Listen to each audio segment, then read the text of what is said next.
Kanalıma hoş geldiniz. Bugün Slime Labs oynayacağız. Bu Slime Labs'ın ikinci bölümü de var. 2 tane oyun var. Beklerseniz gelebilir.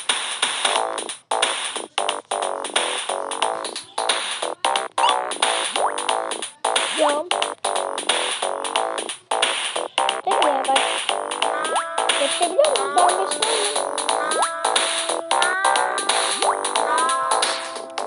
Uçabilmem gerek. Ben bir slime oldum. Aa dur. Nasıl yaptım ben onu?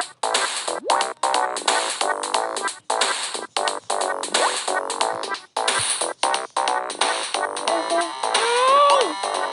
Ben bir slime'a bir şey verebilirim.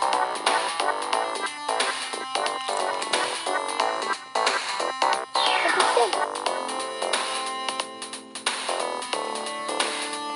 Perfect. Gerçekten. Burada yedikçe büyüyoruz. Cam. Ooo, hızımız da büyüyor.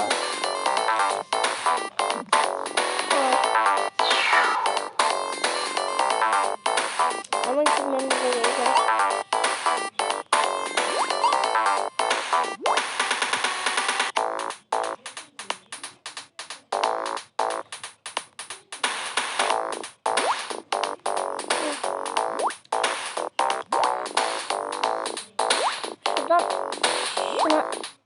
Buradan.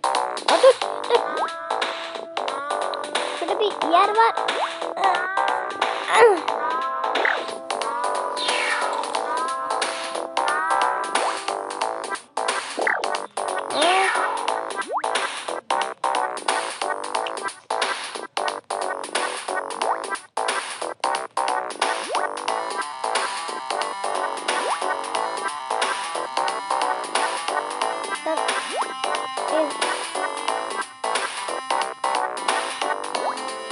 Burada Minecraft bakır blokları mı var?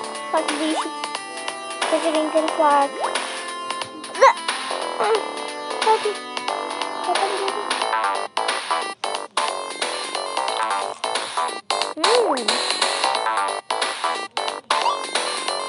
İşte bu lütfen.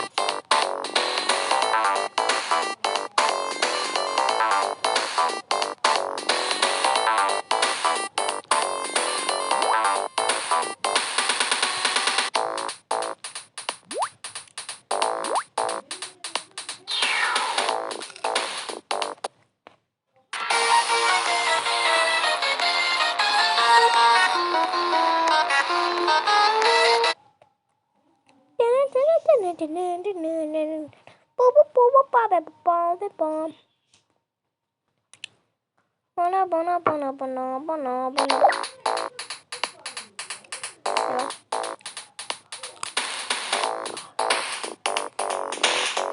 Büyüyelim.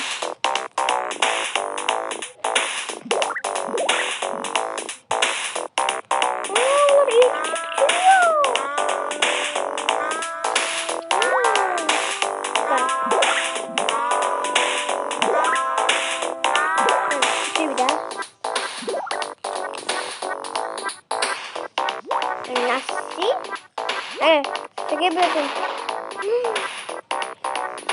Duvarları parçalıyor.